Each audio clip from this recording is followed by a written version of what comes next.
안녕하십니까, 신구입니다. 가는 자가 땅을 가지라. 경자유전.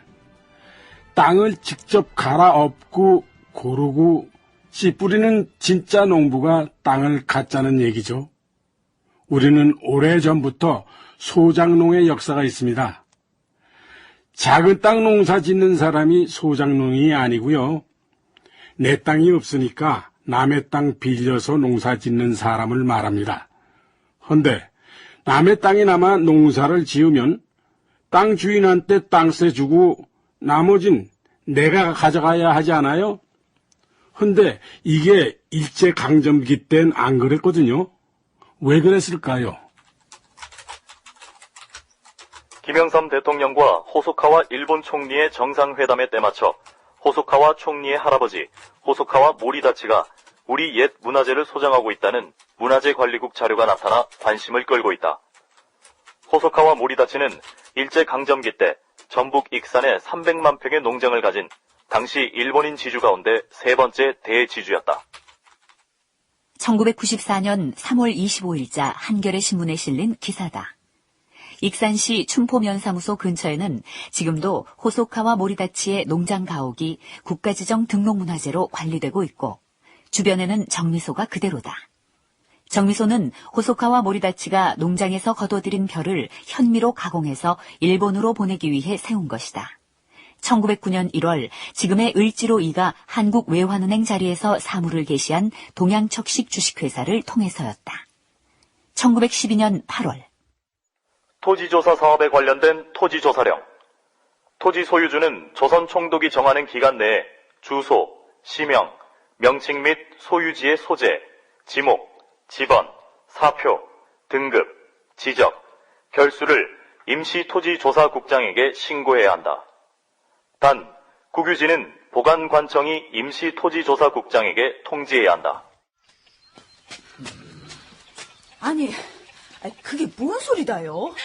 땅을 신고하라니. 나도 몰라. 땅 임자가 누구란 거 하고 땅 번지수를 자세하게 적어서 신고하라고만 들었은게. 그러면은 우리는 어찌게 된다요? 남의 땅 소작 붙여먹고 사는 우리야 뭔 걱정이여. 땅 가진 사람들 얘기지. 가만히 있어라. 톱이 어디 땅가? 톱은 어째 찾는다요? 말뚝 만들라고. 오메, 말뚝도 신고하라고 했다요. 우리 주인네 땅에다가 말뚝 박아야 한단 말이오. 사방에 땅 임자 이름 적어서 말뚝 박으라고 했디야. 그것도 후딱 말뚝 안 박으면 임자가 없는 땅으로 취급한다는구만. 나가 소작 붙여먹고 있으니까 주인 댁한테 말뚝 하나는 맹글어 드려야지. 뭐디요? 톱 찾아와. 물론 신고 방법을 몰라 신고를 못하거나 고의로 총독부 명령을 거부해서 신고를 하지 않은 농민의 땅은 모두 국유지가 되면서 동양척식 주식회사로 넘겨졌다. 그리고 호소카와 모리다치 같은 농업이민자들에게 헐값으로 불화됐다. 당연히 해를 거듭하며 일본인들의 입국이 늘어가면서 농민들은 경작할 논을 빼앗겨야 했다. 조선인들이 새 땅을 찾아서 압록강을 건너고 두만강을 건너기 시작한 것도 그 무렵이었다.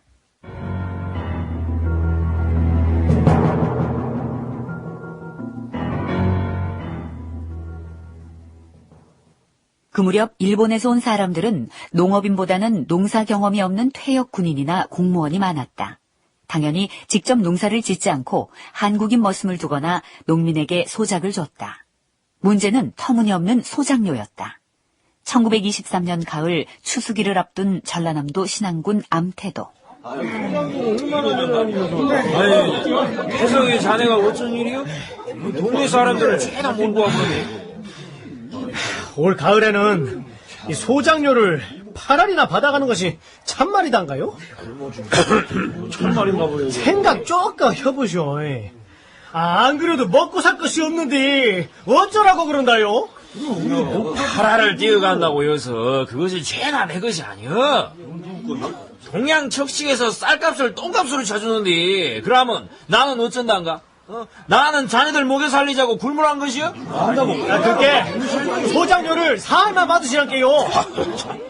태성이 자네가 동양척식에서 사장이여? 어찌 지 맘대로 해?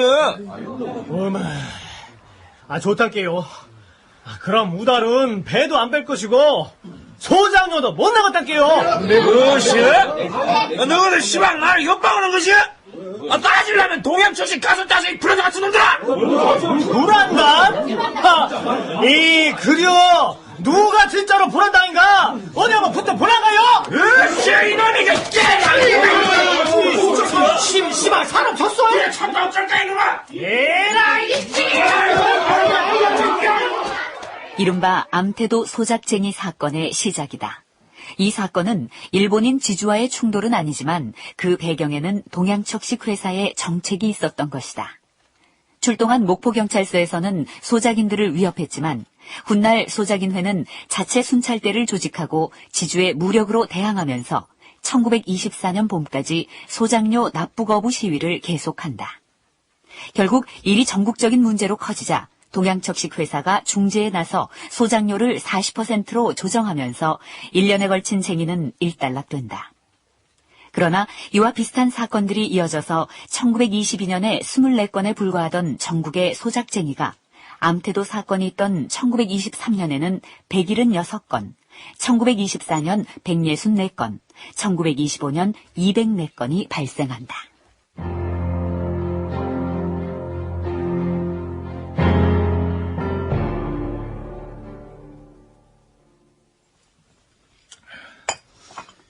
그동안 조선 농민들은 말할 수 없이 비참한 생활을 했습니다. 자기 땅 가진 사람이 거의 없었으니까요. 그렇다면 일본인 지주들이 다 흡수했겠구만. 그렇습니다, 하지사령관님. 전 농가 가구 수의 절반가량이 소작농이었고 3할 정도가 자작농 겸 소작농이었습니다. 그럼 80% 정도가 남의 땅에서 농사를 졌다는 얘기인데. 맞습니다. 그래서 이 땅이 없는 사람들은 만주 쪽으로 많이들 갔습니다. 그런데 궁금한 게 있어, 미스터 리. 예, 사령관님. 남의 땅에서 농사를 짓더라도 약간의 임대료만 주면 나머지는 농민의 몫이 아니요. 그래야겠죠. 이 땅 임대료를 소작료라고 하는데 지주들은 소작료를 총 매출의 80%까지 요구한 사례도 있습니다. 아니, 그럴 수가. 그래서 전 농가의 75%가량은 빚을 짊어지고 살았습니다. 이 모두가 일제 수탈 정책 때문이었습니다. 미스터 리, 잠시 후에 군정장관 아놀드 소장에게도 자세한 얘기를 해주시오. 그리고 공식적인 미 군정이 시작된 지 한 달여 만인 10월 5일, 군정장관 아놀드 육군소장은 군정법령 제9호 최고 소작료 결정의 건을 공포한다. 제1조 현행 계약상 소작인이 기존의 농지에 지불하는 가혹한 소작료로 인하여 소작인이 반노예화되어 있고 그 생활 수준이 군정청이 목표로 하는 수준 이하에 있음을 이유로 조선의 국가 비상사태의 존재를 선포한다. 그리고 제2조에는 소작료 상한선을 두어 최고 생산량의 3분의 1을 초과하지 못한다고 규정했다. 미 군정은 이듬해 2월에는 일제의 동양척식 회사를 대체하는 신안공사를 세워 일제의 땅을 관리하기 시작한다. 박사님, 차 드세요. 당시 이승만의 최측근은 윤치영과 이명신이었다. 윤치영은 공보비서로 이승만의 대외 활동을 관리했고 이명신은 프란체스카 없이 홀로 귀국한 이승만의 안살림을 맡았다.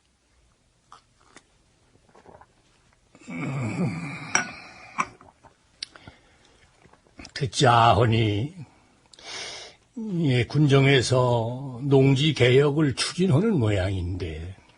신안공사라는 것까지 만들어서 추진하나 봅니다. 서둘러야 할 텐데. 그러게 말이에요. 좌익들은 벌써부터 일본인 지주들이 가지고 있던 땅을 무상 몰수해서 농민들한테 무상으로 나눠주라고 한다는데 그게 어디 되겠어요?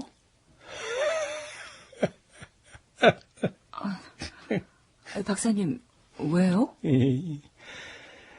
영신이가 보기에는 어떠한가.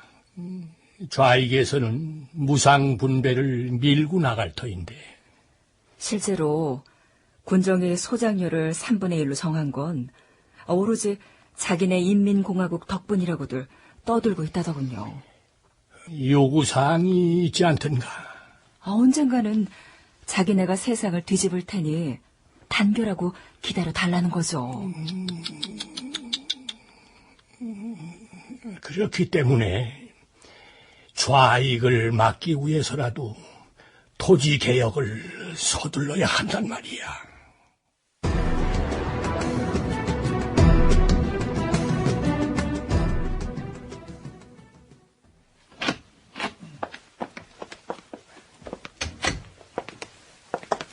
사령관 각하, 농지 개혁을 좀 서둘러야 하지 않겠습니까? 좀 천천히. 예? 아놀드 군정장관, 우리가 여기 온 건 조선의 전반을 통치하러 온 거지 농지 개혁하러 온 게 아니지 않소? 하지만 사령관 각하, 원활한 통치를 위해서입니다.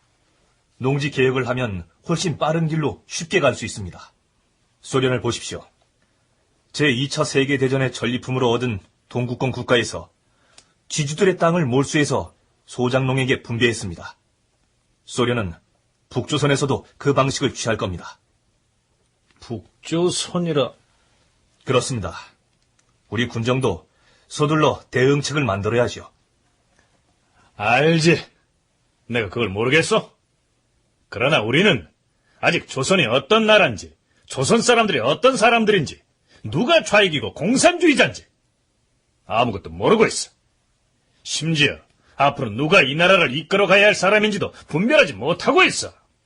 그러나 농지 개혁만큼... 알아. 농지 개혁은 말 그대로 농지의 혁명이야. 하지만 난 혁명가가 아니야. 조선의 총독일 뿐이지. 그리고 우리 미국은 세계에 자랑하는 민주주의 국가야. 함부로 혁명이란 말을 떠올리지 마시오. 헌데 농지에 일대 혁명이 일어나죠.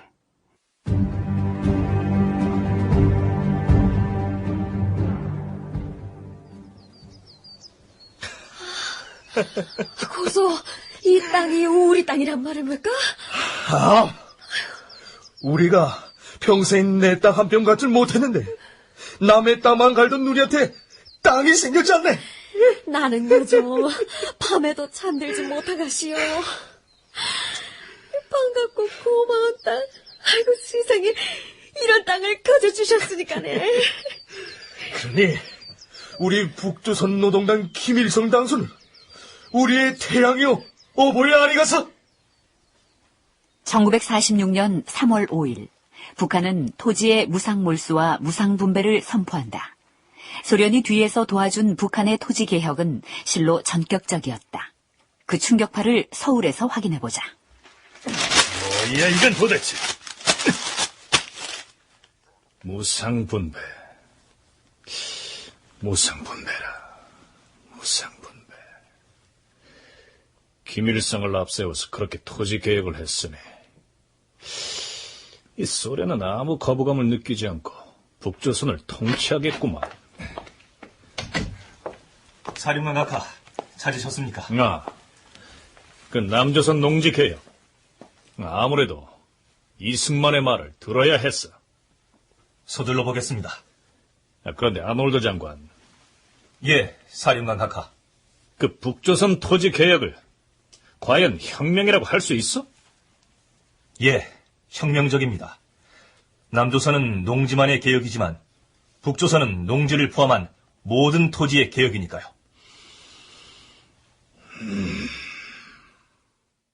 그리고 1946년 3월 6일 미 군정 경제고문 아더번스의 귀속농지 매각안이 발표된다. 북한에서 토지 개혁이 발표된 다음 날이었으니까 군정청도 꽤나 다급했다는 걸 짐작할 수 있다. 그렇게 발표된 귀속농지 매각안은 몰수한 일본인 소유의 재산을 최소한의 가격으로 판다는 게 핵심이다. 그러나 이 안은 그나마 얼마 뒤에 철회된다. 여기저기서 반대 목소리가 터져나왔기 때문이다. 그리고 지리한 줄다리기가 이어지는데 우익 따로 좌익 따로 땅 한 뼘 기다리는 농민들 생각은 안 하고 당파 싸움, 정파 싸움으로 실리만을 추구하다 보니까 유야무야 세월만 갑니다.